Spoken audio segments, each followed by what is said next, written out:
Hey there, I'm Gary Schuster. This is Innovation Cafe, and today we are going to look at some really brave inventors who lost their lives to make our lives better. Inventing is not as safe as a lot of other occupations. After all, you're doing something no one's done before, and there are going to be some unfortunate accidents that happen. But these accidents happen in the course of making everyone's lives better. And I'm just grateful that there are inventors who are willing to do that.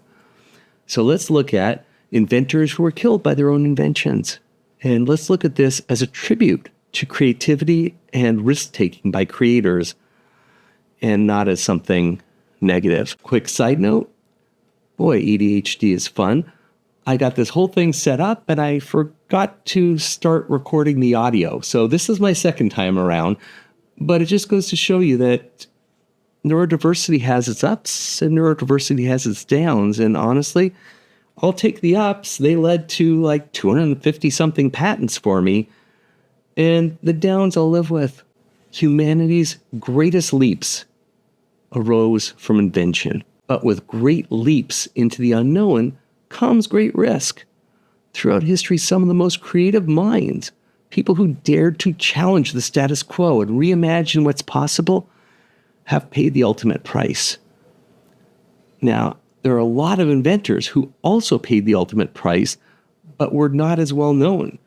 Now, imagine if you're an inventor working in your garage and you come up with a fantastic invention. Well, no one's heard about you. Your invention hasn't been published anywhere. You're still in the figuring it out phase. And unfortunately, your invention kills you. Well, you're unlikely to be known for that. You're just known as someone who died in an accident. And I really want to say thank you to all the inventors who tried to make our lives better and did pay that price. So let's look at some of the great inventors who sadly died at the hands of their own invention. Our story begins with Franz Reichelt, a man whose dreams were as grand as the Eiffel Tower itself. And so you could bet the Eiffel Tower is part of this story. He was a tailor by trade, but he wanted to revolutionize aviation by inventing a wearable parachute suit. It sounds like a great idea, but it was 1912, and aviation was still in its infancy. The Wright brothers, after all, just flew a decade earlier. So could someone really land safely by wearing that kind of suit? Well, he was confident in his design, or maybe so riddled with doubt over the efficacy of the design that he didn't want to put others at risk, and I would bet that it's the latter. But in any event, he refused to let anyone else test it. He was going to test it. He climbed to the top of the Eiffel Tower, and in front of a crowd of onlookers and a rolling camera, he made the leap, and that leap of faith did not end the way he hoped. The suit failed to open, and he fell tragically to his death. Now, it would be interesting if the suit had opened, and if he hadn't died, maybe research into parachutes would have gone along the path he started, and we might be looking at an entirely different type of parachute today. But nevertheless, he helped pave the way for parachutes that came after. His story isn't one of folly. It's a story of determination. How many of us would risk our lives for something we believe in? How many of us would risk our lives to make the world a better place for others? He did. And even though his invention didn't succeed, his courage is wildly inspiring. Next, we have Thomas Manley Jr. It's a name you probably don't know, but his inventions changed the world twice. He was the inventor of leaded gasoline. Now, if you don't know much about how engines work, early engines had a problem with knocking and stability that was really fixed by putting some lead in the gasoline. His invention of leaded gasoline happened before we understood the dangers of heavy metals like lead. Unfortunately, even though his invention solved a huge problem in his present time, it did create problems for the future, where we now have to deal with a world where there's much more lead in the environment than there was prior to his invention. Nevertheless, what an amazing invention. But that's not what got him. Later in his life, he contracted polio, and it sadly left him paralyzed. But he's an inventor, and I always say inventors can't stop inventing. You just can't. So he devised a pulley system to help himself move in and out of bed. It's a fantastic leap forward. Giving mobility to those who are mobility impaired is an enormous invention. Unfortunately for him, his invention wasn't exactly worked out perfectly, and he did become entangled in it, and it strangled him. I'm very grateful for the work he did for mobility impaired people. He was a brilliant mind, but he teaches us an important lesson. Not all inventions bring long-term positive changes like we might expect. So his life was one of innovation, but we are also dealing with the fallout in terms of lead in the environment now.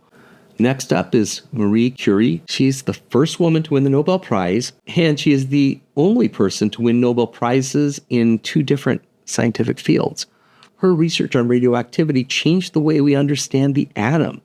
Her discoveries like polonium and radium paved the way for modern medicine. In her dedication to science, though, she was unknowingly exposed to dangerous levels of radiation. I mean, after all, she carried vials of radium in her pockets. She handled radioactive materials without protection. She kept radioactive materials on her desk as a novelty. So it's sad, but not surprising that decades later, the effects of that radiation exposure caught up with her and she died from aplastic anemia in 1934. Now, her life was one of sacrifice that changed the world. Her invention made possible radiation treatment for cancer. It made possible X-rays. How many hundreds of thousands, probably millions or hundreds of millions of lives did her work save at the expense of her own life? I think we all owe her a debt of gratitude. Next is Otto Lilienthal. Before the Wright brothers ever flew, there was the Glider King, and he was the first person to make repeated, documented glider flights.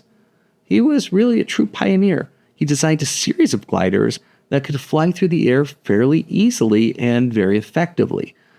But it was the late 1800s, and flying wasn't exactly safe. And if you know what a stall is, it's where the aircraft is no longer going at a fast enough speed to get the vertical lift it needs from the Bernoulli effect. So on August 9th, 1896, his glider stalled and he fell from a height of 17 meters, which is 50 feet. And he was so seriously injured that he died the next day.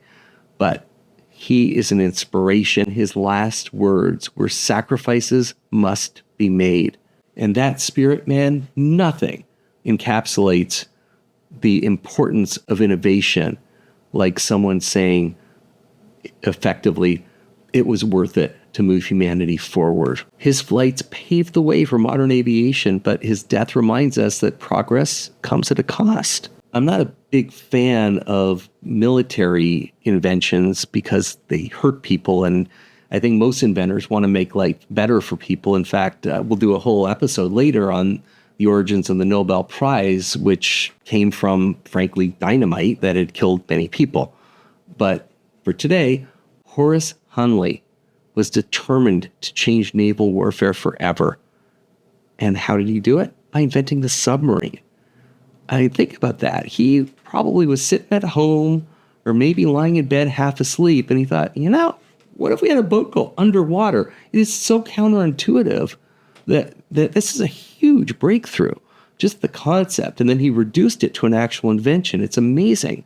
It was a weapon that could attack ships from below. But his determination and innovation came at a cost. During a test run of his submarine in 1863, he and his crew failed to surface after a dive. They died in the waters. His submarine would go on to make history, but he never lived to see that. Next up is Valerian Abakowski, and this is a really interesting invention he came up with. He called it the Aerowagon, and it was a high-speed rail car powered by an aircraft engine. Now, the huge buzzword in public transit and in distant transit is high-speed rail. It's a great way to get people places very quickly. But in 1921, we weren't quite ready for high-speed rail. And as he was demonstrating his high-speed rail Aerowagon on the way back to Moscow, it derailed and it killed him and 6 others. So it is sad, but again, someone willing to sacrifice to make human progress. Now, William Bulock is the inventor of the rotary printing press. Think about how important the printing press was. and how important a more efficient one, like a rotary one, was. He did revolutionize the printing industry. He did make it much cheaper and easier to make publications.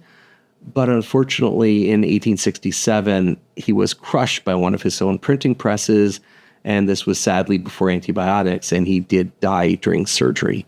He did hold patents for the printing press. And we also have Sylvester Roper, who invented the steam-powered bicycle. So what do we call it?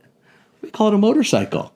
He was an American inventor, and he developed the earliest motorcycle. It was a steam-powered motorcycle. And in 1896, he was demonstrating his invention in public, and he suffered a heart attack and crashed. Now, was a heart attack fatal? Was the crash fatal? I don't know, but it's not a good combination. Innovation pushes the boundaries of what's possible, but it comes with risks. And risks often come to manifest.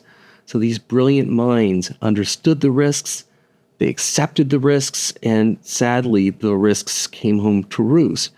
But it is to all of our benefit that they were willing to take it. They moved humanity forward, even at the ultimate cost, their own lives. They were not failures. They weren't accidents. They were steps on the road to success. And if you know from watching this channel, failure is a crucial step on the road to success. As we look around the world today, we look at the technologies that shape our lives, that save our lives.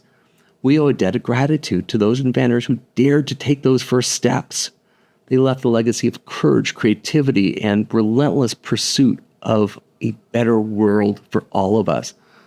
Let's honor their memory.